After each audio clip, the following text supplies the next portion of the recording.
My name is Faye HeavyShield. This exhibition is titled Confluences. I'm a member of the Blackfoot Confederacy in southern Alberta.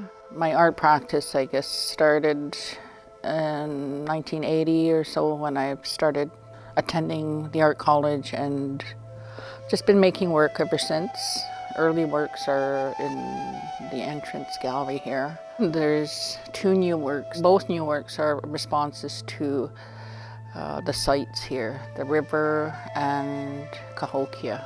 I have been working with river images for some years now as part of my practice. The other new work called Honor Cahokia. And before coming here, I was not aware of that civilization, that population. I felt very fortunate to visit there and to, I guess, just to be in that place where there was such strength there. And, you know, I really feel that it's still present there. The same as with the rivers, you know, it's very powerful river systems.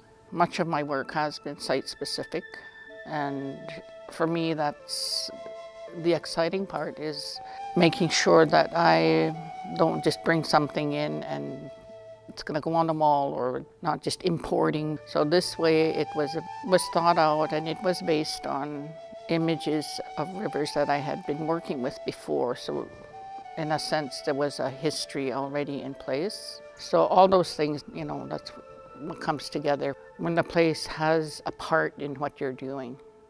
You know, it really does determine in many ways how you're going to present your vision of what you want.